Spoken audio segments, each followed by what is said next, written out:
Okay, I want to thank you all for coming and being here today. We want to share a few things with you. First, we'll talk a little bit about the case that was held in Birmingham. Then we want to talk about the terrorist threat that was allegedly placed on my life.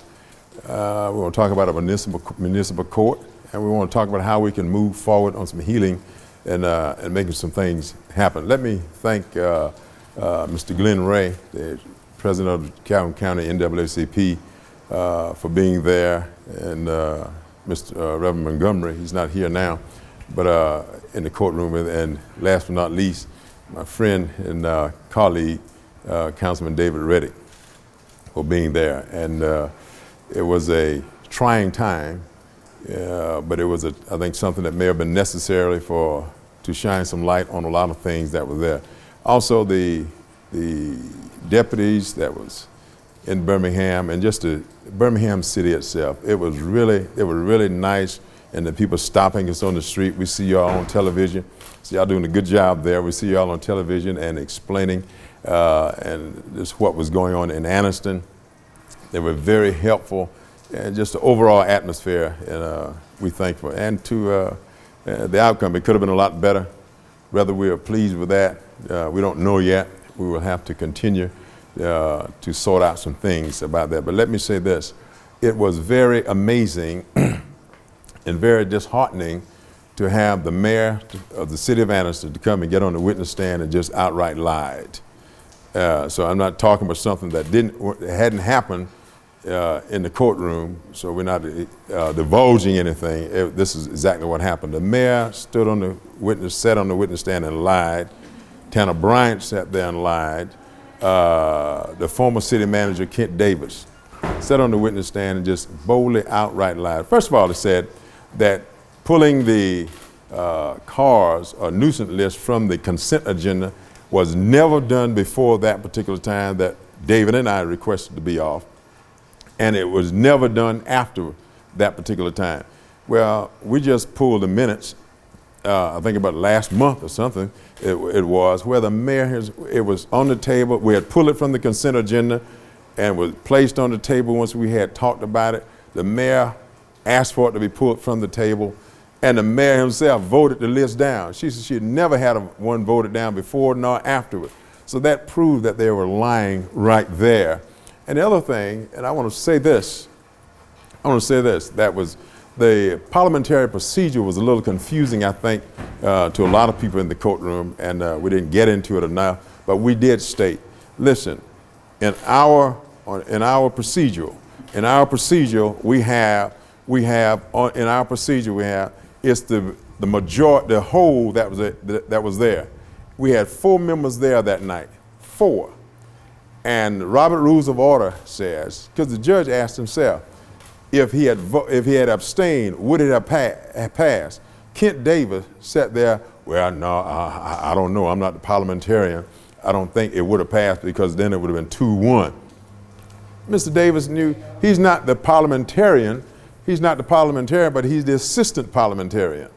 The city attorney is the parliamentarian, and Mr. Davis, the city manager at the time, was the assistant. Now, he's supposed to know what's going on, but we get some more into him later on. And the mayor is the presiding officer of the council. And so they should have known what was going on. But it would not have passed. Let's put it like this, 4 people. It takes the majority of the whole. And that is Councilman Jenkins voted no, yes. Councilman Reddick voted no because he made a statement that he wasn't going to vote for that because of other things that was on the agenda that he knew was okay. So he voted no. Let's say I had abstained. The mayor voted yes. Now, that's 1, 2 yeses. It takes 3 to pass. The measure would have failed. So the mayor knew that, and Kent Davis knew that, but they were trying to trying to confuse the jurors. And but the fact of the matter is, and I still stand by it, I did not vote on any of the vehicles that were in question at that particular time. Not one that I voted on. And we were talking about the parliamentary procedure. The mayor got on the witness stand and said, after that I made the statement, then there should have been an amendment done. We never do an amendment to it. It's always continue, the list stays the same, but it's understood they will be off the list. One thing that we should always, and the public should know this, the public should know this. The mayor, as an attorney, as the presiding officer of the council, was putting forth a resolution that was a lie. And let me tell you why. In the resolution it says, whereas after being shown proof, after being shown proof, there was no proof there. It was, because Councilman Reddick, when he finished and he'd make the statement, Mr. Davis said, B has the file. She's not here. Well, you don't go to court without any proof. Number one, they had no proof that there was even a nuisance there because there was no nuisance there. And I'm just believing that they told them not to show up at the meeting that night. Mr. Davis, we checked the records, it's in the court record. Mr. Davis himself sent the code enforcement out that day, May 1st, before the meeting. They sent back that at the church, the tire was pumped up and the muffler was up. That's what I was told was wrong with that vehicle. I did that. He knew sitting there that night, the statement was true. It was true then and it's true now. But we're not going to get tied down in that. But I'm just saying how this man got on the witness stand and told an all-out lie. And then they went and did a timeline after the vote was taken. Once again, I did not vote on any of the vehicles that was on that list that were pertaining to myself or the church, because everything they told me to do was taken care of. And what we must do, instead of them sending out just a big item of just a law and just telling you to do everything, we have to define what you want the citizen to do. The ordinary citizen cannot look at what they're giving them and determine what is going on.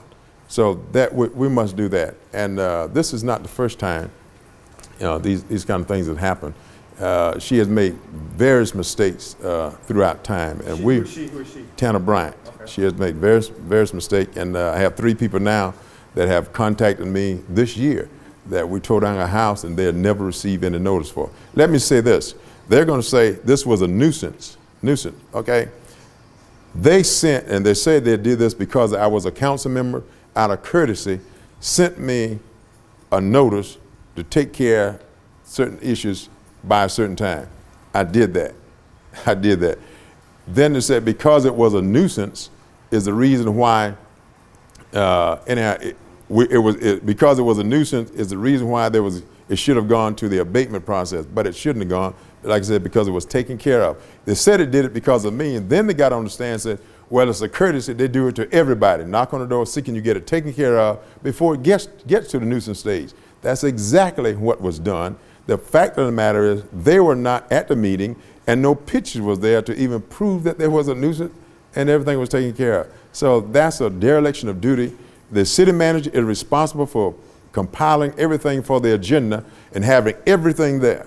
He failed to do that. And so that is a major problem when you have city staff. And this is what I say about city staff and police officers, when you use the wheels of government to try to entangle someone in. And I believe this is what we are going to be looking at on what is taking place in the city of Anniston. But again, the mayor, Tanner Bryant, and former city manager Kent Davis stood on there and lied. And you will see, I will not talk necessarily now about the path, what's the next move is going to be. That will be after consulting with the attorney. But you see that they're on the streets of Birmingham, the people that heard and saw what was going on, they said, what in the world is that? Has Anniston are they going backwards or forward? You all in Birmingham with talking about flat tires and some of this nature. You know, I mean, it was just amazing. But be that as it may, we will deal with that. You will see some things, I think, that that is playing out, that will play out. And I think that even at the Attorney General's office, you know, and that's what they were saying. You mean the Attorney General down here in the mud with that? With all the other things that are going on in the state of Alabama, the Attorney General? Say, what's the real story? What is really going on? And let me tell you this, it's all because this gentleman here, my counterpart, Councilman Reddick and I, are fighting for the people that elected us to office. Not one thing that you can say that we are doing, that is wrong. We are only standing up to try and get better quality of life for the people in our community, better education, funding for education, and things of this nature. That's all they can say that we're doing. And to be angry with that puts me on parallel, and I'm not comparing myself to Jesus, but that's exactly what he was doing, just coming around doing good, and the people got angry with him and trying to crucify him. And so that's all he and I are doing, is trying to improve the quality of life for our people. And that is a serious problem for a lot of people, and they're going doing some things, but they should not prevail. And because of this, I do think that not sentencing, but how people are charged. That's why you have Alabama prisons overcrowded right now. Do you know they were trying to get me 10 years or 20 years on something like this, and a felony, 20 years in the military, 16 years on the council, a preacher have never had an ethics charge filed against me or anything, and you trying to get that on me? I mean, working hard to get it. I'm just so thankful that the jury saw through that and didn't do that. So so I think that something should be done. We're teaming up with some other people in Alabama to talk about this reform and how we can get people out of prison, because that was totally, I think, totally wrong in what they were doing. And to have the Attorney General, now the Attorney General has some records where people, and I'm not getting off the subject, but Attorney General has some record where people actually has gotten hundreds of thousands of dollars, tens of thousands of dollars, but he's done nothing about. But this is it. And let me say this also. There was a threat made, a terroristic threat, I'm calling it, and others have called it that also, a terroristic threat against my life. And this is something I testified about, that we have asked the district attorney has asked the city to investigate. I brought it to the council. The mayor voted against, and to having damaged my property damaged, vehicles damaged long ago. The mayor voted against having that done. He voted against the investigation. Councilman Reddick and I said, yeah, let's investigate what's going on. And I testified to that. Windows were broken out of my car. Someone shot a hole through the the passenger rear window of my car. That didn't break it out, so they took a big rock and threw it. The rocks are still in the car now, and they busted the front passenger window out. I mean, nobody wants to live like that. Just in July of 2016, about 4 o'clock in the morning, someone busted the window out underneath my carport. Had the police to come out, couldn't find out nothing. The next day I saw a knife and a broom that was utilized to do it. The police came out. I had to ask him, make him pretty much take those in the evidence to check out. He took them to evidence about a month later because we couldn't find no fingerprints. I said, okay, give it back to me. I didn't think you would. I said, I'll take it to another lab. We threw it away. How can you throw away evidence like that? We threw it away. I don't know if somebody's involved with it, doing this stuff or not. Well, you will see, I will email you the pictures where one morning came out of the house, caution tape was wrapped around the van and tied off to the tree. I mean, this is crazy. And so and then everyone knows that's been around here for a while, these threats against my life has been going on for quite some time. I just think that now is the time, and I will be pressing charges on this individual. It's time to put a stop to that. People are doing crazy things out here now. So communicating a terrorist threat like that, putting a bullet behind my left ear and think that's, oh, I didn't mean that. And let me say the other thing that's ironic about that. He is friend with a judge, on the Facebook, friend with a judge in this county. The judge didn't say anything. District court judge. Yeah, and I don't know if he's okay with it or not. As long as it's Ben Little, let's get him. Let's go ahead and do it. It took the prosecutor, and I think Assistant District Attorney Lloyd, for calling my attorney Stewart. And he called me, and then he called the district attorney, then the investigator called me, telling me what was going on out there. That is a sick charge. And like I said, all we are doing is trying to, how do we improve the quality of life? And to call a press conference, because they were calling me and said, man, you got to defuse it, because once that happened, my Facebook exploded, where people were calling me and on Facebook messaging me and say, hey, look, and making a statement, you better not do anything, we'll tear this place up. Even the Muslim brothers and stuff contacting and say, hey, if you need us, call us, we'll be there. So we want to try to calm things down, you know, because that's a volatile situation. And I'm thankful for them, and that's why we want to talk now about what took place, and we want everyone to be calm and cool, but I'm thankful, I'm glad of my supporters. And that's what happened. They said he has a small church, a small congregation, a big church, but a small congregation. We can pick on him. And no one, we have these meetings, they may not see a lot of people around, but see, that's about, don't you know, we can call down 1,000 if we want to, and they'll be here. And that's what happened. When we really need them, Councilman Reddick and I really need them, we can make the call and they'll be there. And it showed that they're there. And so now, we don't want anything to happen. We don't want them to do anything. We don't want anyone doing anything to us. And to me, myself, everyone have a family and just people that they love. Stop all that mess. But we're not going to back down. Let me talk about the healing part. Talk about let's heal. Yes, it's time to heal. We hadn't done anything to cause any injury. It is amazing to me when someone else does something, then they come in, we have to start healing. Only thing we're asking for, stop oppressing our community.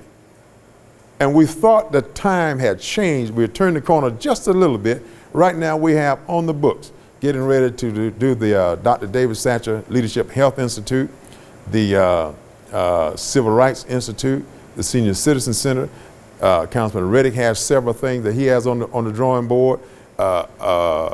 And he'll talk about that, a grocery store or something out west and a plaza down south. The council on board to doing those things. And so we are thinking the turn is, we're starting to make a turn, the corner to do the right thing. And then the mayor gets on the stand and lie like that. We'll see how he wants to heal. One thing about healing, before you can heal, there has to be a revealing. And any doctors, when you're operating and before you close up a wound, you can't leave all gauze and surgical tools inside the wound before you sew it up. You have to take the stuff out. And so when you're talking about healing, we can't just sew things up. We got to look into what is causing the situation and try to take the rotten stuff out. You have to take out bigotry. You have to take out the racism. You have to take the stuff out. You have to take out the oppression of our community. You have to take out police brutality in a lot of our areas. And I'm not painting that with a wide brush. When we say police brutality, we're not talking about everybody, but we know we have some problems. Let us deal with those things. Here we know we have that. We were dealing with it. So then you sew the wound up. Then it can heal from the inside and make and things can be better. So we're looking forward to the mayor joining with us and talk about healing in our community. The other thing, very quickly, taking about $800,000 back from the housing authority and really repairing some roofs, some rooftops, flooring, and doing some things for our senior citizen that's going to improve the quality of life. These are the things we want to do. That we want to see how they are on board, how we're going to change our community, and that's the path forward. And we can go forward together, blacks, whites, Jews, and Gentiles, joining hands together on how we can work together in this community. But we are not working together while they want to pat us on the head. Just be quiet and let us go ahead and do what we want to do over here, still depriving and neglecting our community.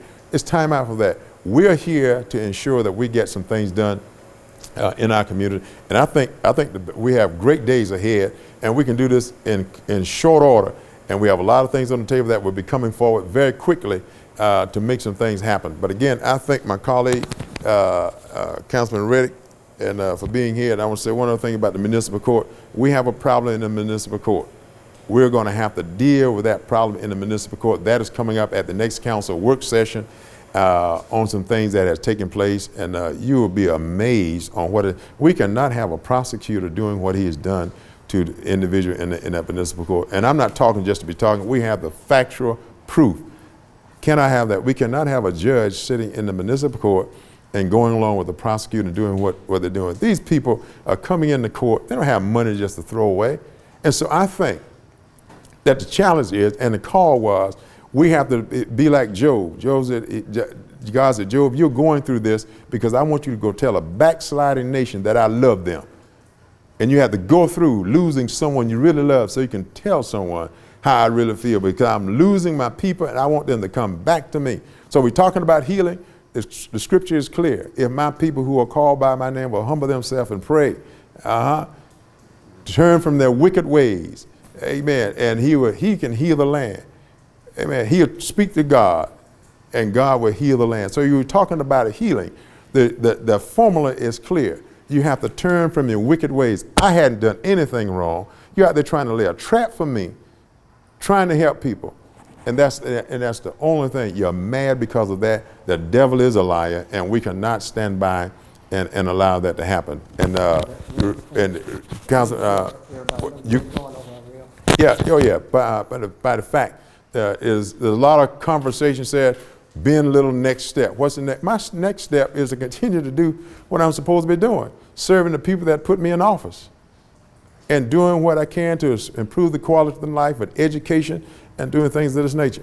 Education, just improving overall, and try to improve racial relations around here. We haven't done one thing, and I was so moved by the amount of number of white people stopping me in the street. I don't know them, they know me, and thanking me and talking about the situation. Individual posting on Facebook. That says a lot. And Ms. Champion would say something in a minute. She was back there posting positive stuff, but she may say something about that. But I just want to thank you all for being, because the public need to know that the mayor lied, the former city manager lied, and Tanner Bryant lied on the witness stand. And Mr. Davis, that's why he's not here. That's why he's not in Anniston.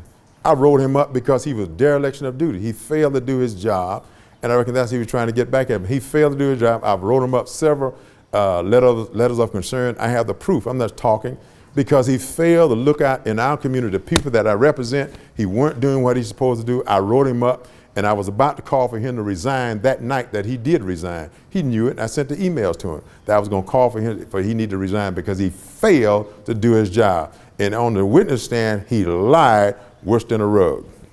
What's perjury? To knowingly say something false while being sworn under statement? Correct?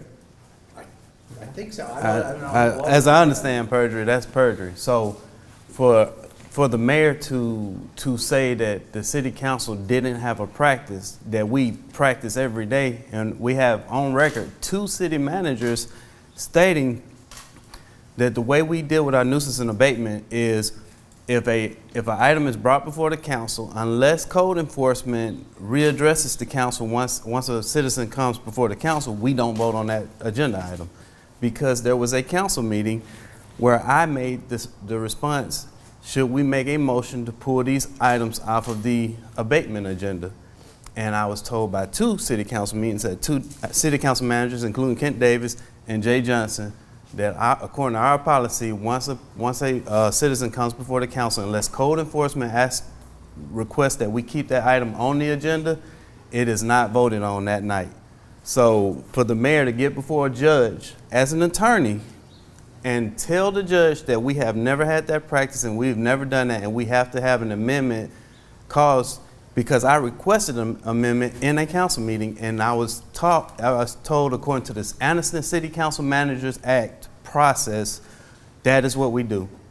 They tried to skirt the truth by bringing up Robert's Rule of Orders and doing general parliamentary procedure as how we practice in the council. But every elected body accepts their own due process on how they do their job at the first council meeting or the first public meeting of them taking office, and we adopted an agenda. So the mayor did, in fact, perjure himself knowingly because he knew that we, as a council, have that practice, because he was there and he was part of the discussion to explain that to me. And I knew it, but I just brought it up as a point of privilege so that the public will understand how the city council operates. So for the mayor to participate in council meeting to say that's not how we do business, we don't need an amendment, and then to go and sit before a judge, the same mayor, less than 3 months later and say, that's not how we do business. Parliamentary procedure dictates that we do an amendment. It's perjury, as I understand it, unless there's some new definition of it. I only went to Jacksonville State University, and I think we got good professors there, but maybe they taught me wrong, and maybe the law books I read are wrong, and maybe my teachers didn't know what they was talking about. But if truth is truth, and I understand truth as it is, that is perjury. Is there a place where we can find proof that that was the Absolutely, practice? absolutely. And if you need to, we can show you the video. We have it on video. So, but my statement is this. I'm here to say this. Irregardless of everything, I'm grateful that the jury decided not to send a man to prison for 20 years because he didn't pump up a tire. Well, he did pump up a tire, but because someone decided that even though he pumped up his tires, he should still have his vehicle towed out of his yard, because that's not how we do business in Anniston anyway. The whole purpose of the thing was saying, the whole purpose of the lawsuit said that he would have benefited directly or indirectly off of his vote.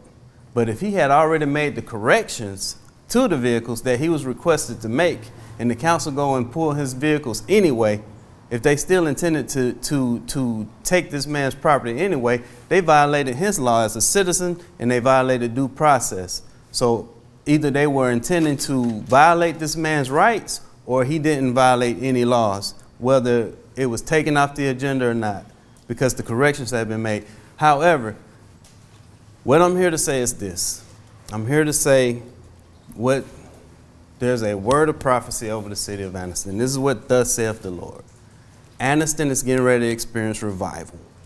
God is getting ready to free his people. His people have been struggling long enough, and the struggle is over. And God is getting ready to make a movement in this city towards a progressive state to where his people don't have to suffer anymore. And those who choose to stand in the way of this will experience the wrath of God. Pay attention to those who try to stand in the way of these progressive things that are happening in this city right now, and you will start seeing God's wrath poured out on these people, and that's what I have to say. Thank you. So this whole thing basically is about his tires. Yeah, he should go to... He pumped the tires up, then still we're going to take your vehicle anyways. Right. They're smart attorneys. Some of them, the mayor's an attorney. They're all... You got a city attorney out there. We had they two... already are very intelligent folks, and they still want to go through with this whole thing about arresting them, felony, all the big whoopla, right? We had two attorneys sitting on the council at the time who understood law. Right. And they understood that the repairs had been made irregardless of if his thing was on the agenda or not, and he addressed the council. According to our policy and how we do business, it should have been done deal. Now, we've had a particular member of the council go before ethics 6 times, and he's had a total of 1 article written about him in the Anniston Star. And he's gone before the ethics board 6 times on the entire time he's been, that I know of. It could be more.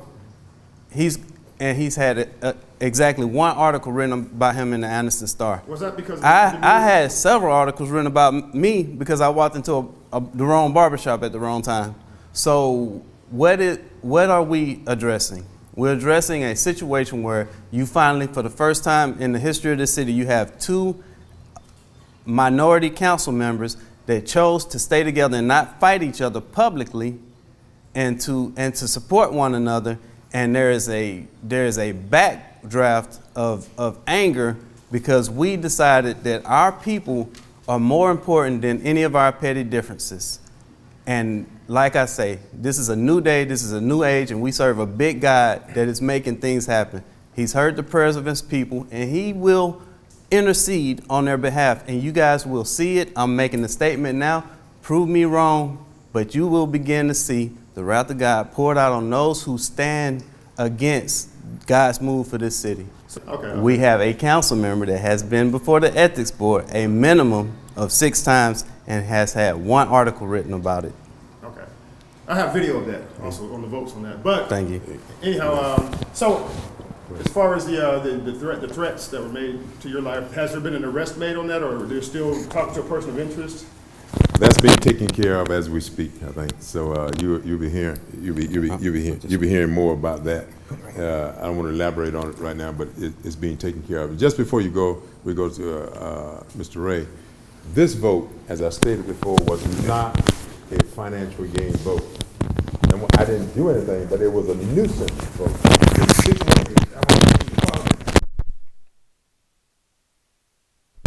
The nuisance stage. Even if it was on a nuisance list, the nuisance is the first step.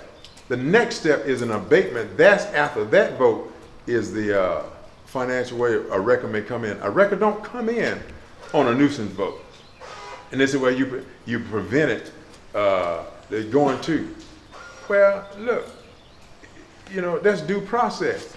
Due process, if I get it squared away, it wasn't supposed to be there in the first place. Due process, you afforded me the opportunity to get it done at the council meeting. I did exactly as everyone else does. Stated that things were squared away. I will show you it was at an abatement stage, I will show you where people stood up in the council and said the same thing. We went ahead and voted on the entire list, but it was not declared a nuisance. It was not a nuisance. That's the way we do business. And that's exactly what I did. And so, to be clear, this was not a financial vote in the first place. And I'm not saying that because I said I voted. I'm saying it because I did not vote, and I continue to say that. I did not vote on that, but the parliamentary procedure was a little convoluting in there. Jurors probably couldn't understand some stuff. And once again, I say the parliamentarian is the city attorney, who is the mayor's brother. The assistant is the a city manager. And Kent Davis played dumb. Judge asked him a question. He started going pokey pig. He go pokey pig like he couldn't understand nothing. He is an attorney. And the mayor himself is an attorney. They knew parliamentary procedure. If not, I could teach it to them. If there were a requirement for something, he as a presiding officer should bring that up where at this time we need to do this. Or the parliamentarian says this, or the assistant said something. They said nothing. They had no proof there that night, and they got on a witness stand and lied. To address the threat that on Mr. Little's life, there'll come a time that we need to come together as one. If you feel comfortable on getting on Facebook with a district judge as your friend and say this man need a bullet behind his ear, there's something wrong with that picture. We need to pick up the good book instead of always want to pick up a gun. Every time you look around, everybody want to pass laws on everybody to carry a gun. But yet, we saying we are a Christian nation. There's something wrong. And there's something wrong with Anderson. Because when you want to get a man, that all he's saying is, let's fix everybody's house that need to be fixing in my area. Let's do some things over on the west side, on the east side, on the south side. Let's work and bring this city together. And when a man starts talking about bringing the community together, and you're talking about threatening his life, and then you're talking about sending him to jail on a flat tire, and then you got Attorney General send his best people to try to put this man in jail simply because a flat tire. There's something wrong. Where is the right people? Where is the righteous people in this city?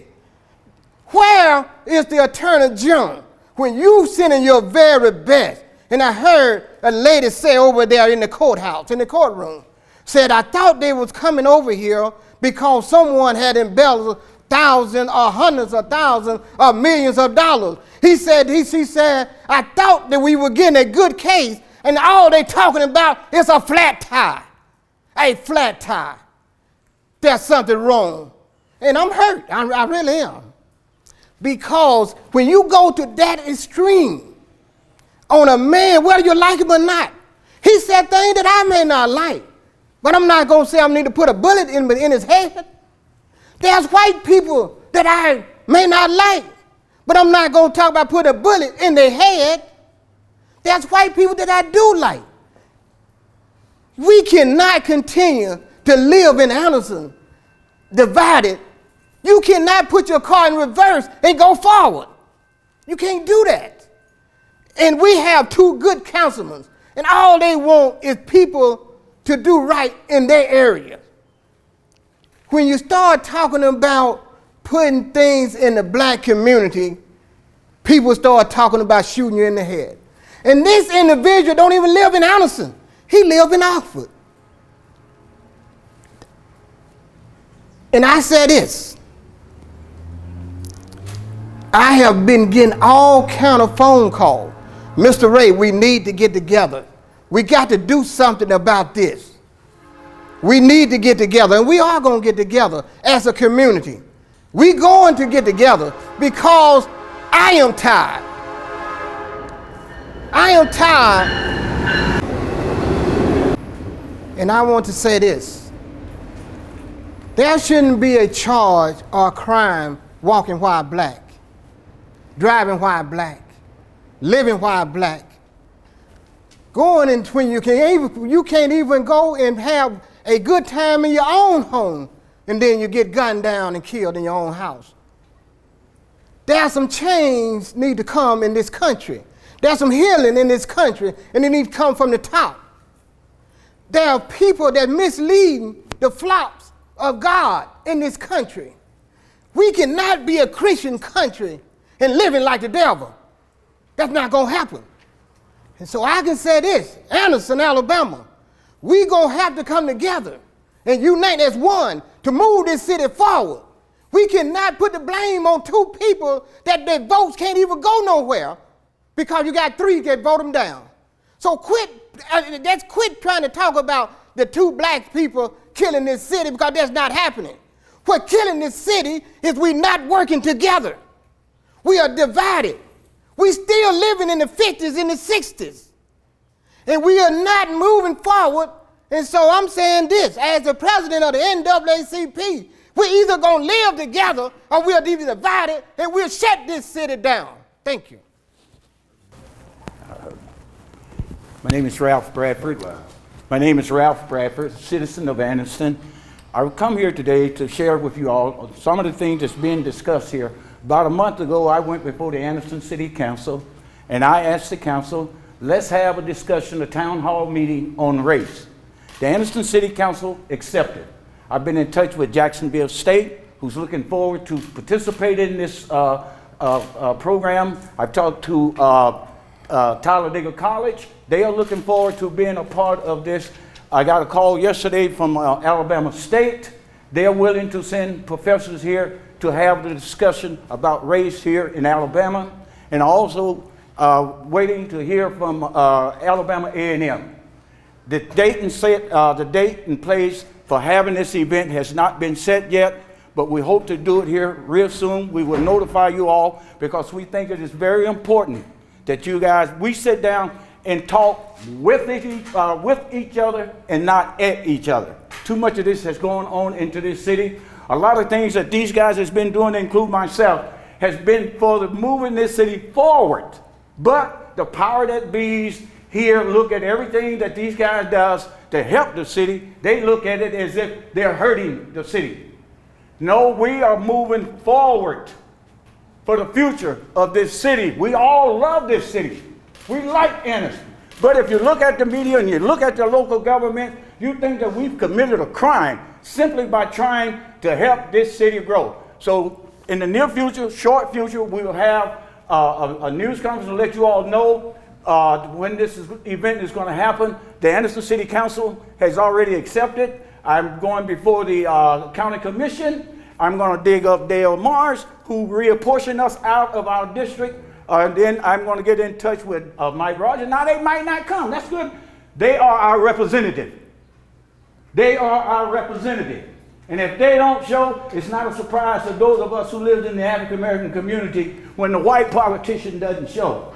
So we're going to have this event. They will be asked to attend. And then from that point on, we'll move from there. Thank you for your attention. The champion will say a few words on what she's trying to do and what has been happening with her. My name is Wanda Chandler Champion, and I'd just like to say that I hate the fact that Facebook wants to censor anything that I posted regarding pictures, the Greyhound bus station, Ben Little, Anderson City Councilman Ben Little here. When this come out Thursday, Friday of the guilty verdict, all weekend long, my post has disappeared. And we know from what was written in the Anderson Star and whatever stuff, that even other law enforcement agencies was keeping an eye on his Facebook page and what was being posted.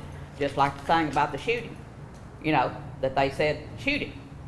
Okay, if these other agencies and law enforcement is watching Ben Little's Facebook page and what's been posted by others, then how come censorship by Facebook is taking any pictures or anything positive that I posted for Ben Little for people to come up here and be here today, even what I posted yesterday? I ain't seen it on Facebook none this morning. My other posts had 20 pictures on it, mostly Greyhound bus station, because he helped a cousin, distant cousin of mine, Jerry Freeman, that was found after 4 months in Nashville, Tennessee. Ben spoke up on that behalf. They have everything about that. So he has been down here at this bus station helping so many people to get on board and stuff, and many, many other things. Yeah, we all got faults. I got faults. People don't understand me a lot of time. They don't understand Ben a lot of time, but that's okay. We're going to be a voice for the public. We're going to have a heart for the city of Anniston. I don't put Anniston down. I try to pick Anniston up. We don't need Del Mar, Senator Del Mar from Montgomery, Alabama, for this Ward 4 out yonder, the annexation. That's out by McClellan. When McClellan property gets developed, we have a medical hub out there. There's a research medical hub, and we have a research university at Jacksonville State University, and we have a research hospital at Jacksonville, because there's no hospital there now. Can you imagine the $1 billion of grant money that will come in here to this area that we have been bypassed for 15 years from the 2000-2005 PCP health study that I was a volunteer on back at that time? So there's money coming, there's money out there, but we don't have the elected officials down yonder in Montgomery, Alabama, and these up yonder at the Board of Trustees at Jacksonville State University to make it a university. That's a research university. So that's what I want to say is the censorship. I hate the fact that more people's not here because it was put out there, but the thing about it is, some of the news media at 10 o'clock last night, TV 24 didn't show nothing. You know, whatever. So that's what I want to say, the censorship. I just want to say that Councilman Little, Councilman Reddick, they are working very hard to lead this city, this state, and this nation. And it's kind of sad that the leadership of Anderson is very poor. I told Pastor Little one time, I said, I look at the many pastors in this area. Many years ago when Pastor Reynolds, Pastor Nell, they used to have a meeting to discuss ways of improving this city. But since they moved off the picture, there's no connection, no communication in this city. Now, you got two outstanding persons who are working very hard to improve the Anderson school system, our community, repairing houses, and I just can't understand why it's so difficult that this city, for some reason, don't want to do right. Now, only thing they want to do is improve West Anderson and South Anderson, because other areas of the city are being improved. So what we need to do is get behind these two individuals, give them our total support, help move this city forward. Once upon a time, he was called the model city. I don't think he can be called the model city anymore. Once upon a time, Anderson led the way for education. All the school system in the state used to come to Anderson for leadership. Now, it's probably at the bottom. So what we need to do as a community, come together to help move Anderson forward. Thank you. Okay, any question, any questions?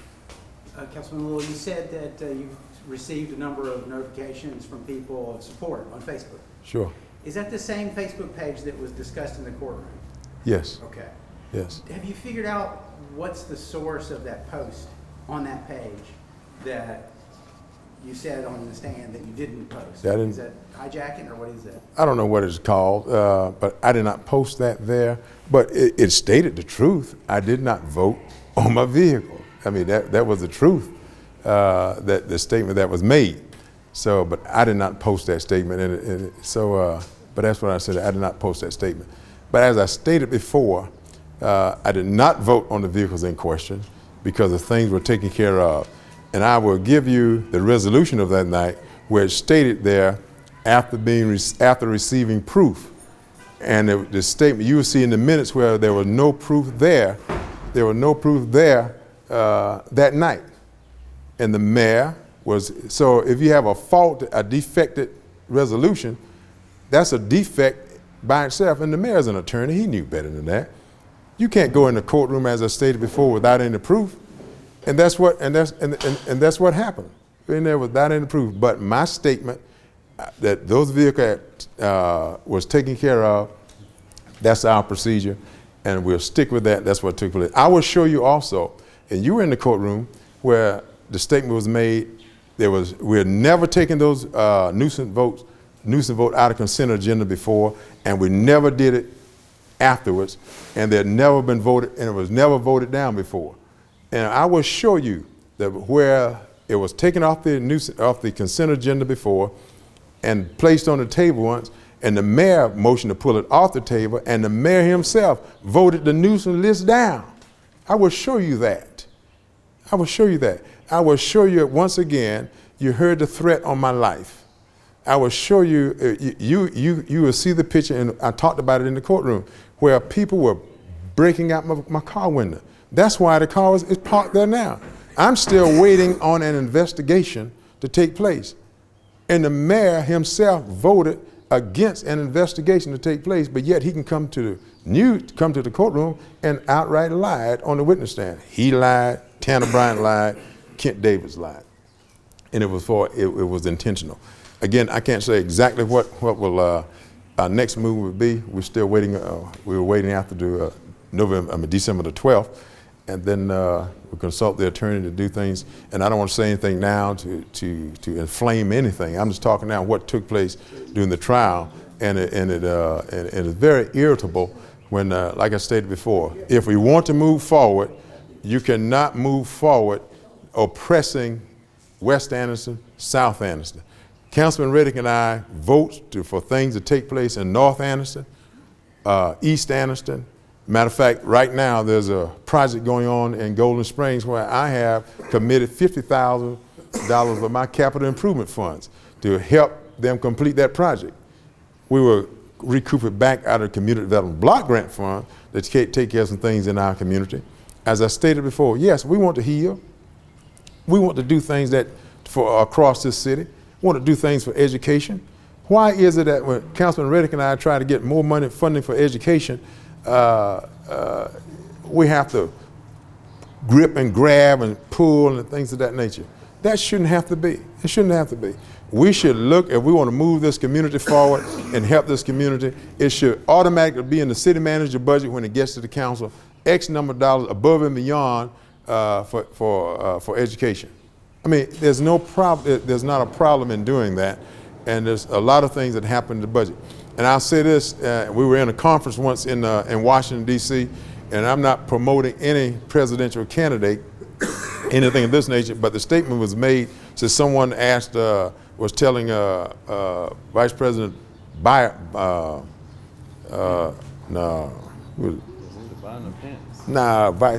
Biden. Where's the Biden? Yeah. Telling him, said how good they were treating the community, how good they were treating the community. And Vice President Biden said, well, don't show me your lips. He said, show me your budget.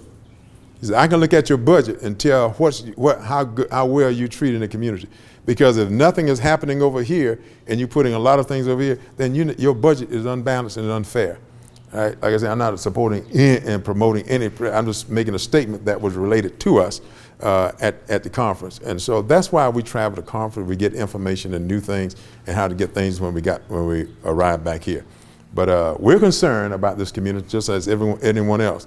But you cannot continue to oppress our community and think everything is going to be okay. So that's a problem, and Councilman Reddick and I is just not going to sit on the council and allow that to happen. So we're thinking and we're hopeful that the mayor is a pivotal vote And it shouldn't have to be a pivotal vote, because the only thing we're asking, just help us. Just help us. Like the statement said, come over to Macedonia and help us. We're asking you to come to the west side and help us. Come to the table of education and help us. Come to the south side and help us. Come to the aid of these people in this community, black, white, Jews, Gentile, rich, poor, and everyone in between. Let us rally together as one. And you want to heal the nation? I told you the Bible gives us the formula for doing that, and let us look at doing that, not lip service, but actual service and making it happen. And we can do that, but again, we must do it together, and we're ready to move forward. But again, for all these people out here wondering what's going on with Ben Little, what he's going to do, Ben Little is serving the people that elected him to office. I am humbled on the response on Facebook and people stopping me in the streets, like I said, blacks and white, and I'm humbled. I'm not from Anniston, but yet they have elected me 4 times to serve, 4 times to serve. And I want to do my best as a Christian, or do my duty as a politician and elected official and representing the people. That's why Councilman Reddick and we have to stick together, and we do that. And like as you state, people are angry because we're not fussing. We have our differences. We talk about them, and sometimes we vote opposite of each other in public. That's the leverage that we have, but they won't do that. And so we're asking the council and we're asking the mayor to rethink his position and let us get on board and support the project that we have on the table, and not only from lip service, but actually doing, and the public can see he means what he's saying. He is the mayor, and we look for him for leadership on that council. We look for him to support what is going on. Reddick and I are going to do what is right to support their project. We're going to do that. We've done it before, and we'll do it again. That's what we'll do. And I'll say this, you can't look in your minutes and find a time where Councilman Little or myself have tried to block a development in East Anniston or North Anniston. You can't find it. You can't find where we speak against the development of the other half of the city. So a mayor in a city that, unfortunately we only have 2 majority races and less than 5% of any other race. And those races are black and white. So when you got a situation like that and the city is divided in half and you have a mayor, it is the mayor's duty and the promise he made to the people while he was campaigning that he will be a mediator, that he won't take sides, and that he will vote out fairness and understanding. And that's what we look for. That's what we need in a mayor. And if our mayor is unwilling to stand on his own 2 feet, to have a spine, and to vote on what's right, regardless of race, and to be a mediator, then he hasn't kept his promises. That's what we look forward to. That's what we need in a mayor in this city. We need someone that can get off. I don't care what color you are. Let's be fair in this city. And I'm biracial. I was raised by a white mother. So I'm not saying, if I'm saying it's racist, it's just because it's racist. Because I wasn't raised to pick a racial side or anything. I was raised to be a mediator as well. So a mayor needs to be that. He needs to be a mediator. He needs to be someone that can not take sides based off of race, but based off of right. Not based off of conditions, but based off conditions. Let's say we need struggles. We have struggles in our district. How much general funds are being put into wards 2 and 3? It's minuscule, it's minute. And then they tell us you have CDBG money and HUD money. That money is allocated by the federal government to make up the deficits that we have in our community, not to be our total source of funding. The city of Anniston, our taxpayers pay their property tax like everyone else. They go to work like everyone else, and that's what we want. We want our property tax to be as valuable as property tax on top of the hill. We want our people to be able to find a job. It's not fair if you got a 36201 area code and it takes you 2 years to find a job in a city that has 3 jobs for every citizen. So that's what we look for, and that's what we're fighting for, and that's what our struggle is. And that's what you will see happen in Anniston in the near future. And let me say, when you look at the contrast, the star print in the paper, Ben Little was forced from office, ordered from office back in 2012 or something. It just, why don't you continue with the truth? Why don't you continue with the truth? That was appeal, and it was no price. They threw it out. Okay. The other, they always put this stuff in there. He did this before he did that. They won't continue, like Paul Harvey said, the rest of the story. The rest of the story, both of those were thrown out. Was null pros. They won't tell the people that. And so what we're trying to do this time, I think, try to get a felony on me because they're afraid I'll run for mayor. They're just scared that it's just having panic attack on that. It is panicking. What I would do in the future, I don't know yet. We don't know what tomorrow holds. But one thing I do know is who holds tomorrow. It's in God's hand. And that's who makes my plan. God will do that. And we will see. I do know that I'm concerned with the outcome of what's happening in our community. I have a few projects on the table that must be completed. We need to get done. And Councilman Reddy here, I want to support him with his project. And as we support each other, and it's not just he and I teaming up, it's for us teaming up to do what our people are asking us to do.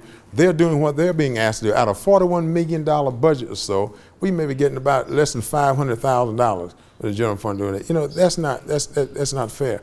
And so, maybe just a little bit more, but not much. But we will deal with those things as they come. Do you intend to appeal this conviction? Well, again, we wait to talk to my attorney, and because that's what today is not necessarily what I'm going to do. Is for what has taken place, transpired in the courts already, and it remains to be seen what we're going to do next. If there's some kind of jail time in your sentence, will that affect your ability to serve on the council? I'm not speculating on anything. That's the judge. He's the court. I'm not speculating on anything and not saying what's going to do, what's not going to do, and I'm just not going. I'm not going to do that. Ben, I got here a little late. Tell us, you had some thoughts on the threat that was published online. The gentleman said something about putting a bullet behind your ear. Yes, that gentleman. They're handling that process now as we speak. That situation about that and is very disturbing. I testify, as I was saying earlier, I testified about this in the courtroom, how people were doing things at my house. And I think you may have published at one time that tape that was wrapped around the van and tied off to the tree. These things are very serious, and when you make a comment, a threat like that, that's a terroristic threat I'm thinking about, and so you have to be disturbed by that. That's nothing to be taken lightly and to be played with. And so that individual has to be dealt with. He may be sorry and apologize for it, but what you have done now is put that in the atmosphere, in the minds into someone's mind. So he may not do it, but he's accessory to anything that have taken place or may take place. I'm hopefully nothing takes place, but as we stated, Dixon, on Facebook, we have people now that's coming out and say, hey, they're ready to tear this place up if something like that happen. We're trying to heal and to stop and prevent it. That's why we wanted to have the press conference to talk about the court situation, because he said he was upset about the verdict in the court. Like Mr. Ray said, the guy don't even live in Anniston. There were some people in Anniston that were angry about it because they had ulterior motives, but it didn't go their way. And so we're thankful for that, and we intend to do what we were called to do, is to serve our people and try to improve the quality of life in education and the business development. As we talked about, we want to see now, do the council really want to move forward? We have the Dr. David Satcher Leadership Health Institute, the Civil Rights Institute, the Senior Citizen Center. We have two development, one out west and another one down south, a plaza to put up for the stores, pulling $800,000 back from the housing authority to start repairing homes for housing for people, home for people, and make it a better quality of life for the people. We have the money to do it, and that's what's really frustrating. We have the money to do it, and we've been sitting on it all this long time, and these people's houses are falling down, and yet we are sitting there with $800,000. It's ridiculous. We want people in the city staff position. If you're in position to do your job, do your job. That's what we're in there. We're getting paid to do that, and we expect that to take place. But as I said, we talked about the court. We're glad. We're thankful for those. I mean, it was just unreal how nice the people were to us in Birmingham. those deputies at the gate, I mean, warning and stuff like that coming through. It was just a very pleasant experience. I didn't like being in court, but but if you had to go, it was a nice place to be, the atmosphere and things of that nature. And we think we were represented well, and we shall see what the end will be. Did you announce today whether you're going to run for re-election? I haven't announced that yet, whether I would run for, well, I know one thing, I'm not planning on running for the city council position for Ward 3. I'm not planning on doing that. Whether I'm going to run for mayor or not, I don't know yet. Like I said, there are some things that we have on the table that we need to get taken care of, that I want to see get done, and those things sometimes you go as far as you can, and it's time for new leadership. And but we're looking at some things. I think we have some people that's very capable of doing the mayorship, running and taking care of the city, that may be getting in the race. And one thing I say about that, I do think I'm the qualified individual, 16 years on the council, 20 military service, and I know the ins and outs of what's going on with the budget, but I'm not making any announcement about that yet.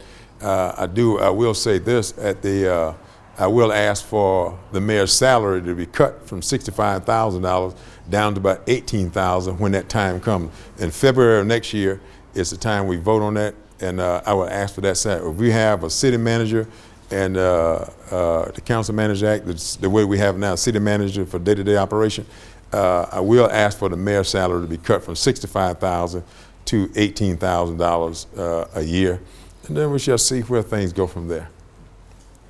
But thank you. Could he introduce that before the election while you're a councilman? Yes, we can. If the year of the election, which will be 2020, in that February, the council has an obligation. I forgot exactly when it is. David, you may know what. Sometime in February, the council makes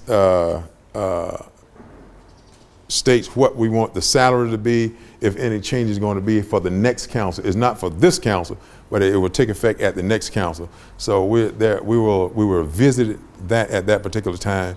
I don't think the mayor should be making $65,000 and you got another you have a city manager making the kind of money that he or she will be making. And I do think that we need to put our city manager position out for people to apply for that position. I mean, it's only a fair thing. I don't care who applies, but that's one of Councilman Reddick and I, we push for this, that every position in the city will be advertised, to include the city manager position, to include the street sweeper position. Every position advertised, giving everyone the fair right and opportunity to apply for that position, because there was sometimes position was not advertised and people were just doing and pulling who they want in position. That's wrong.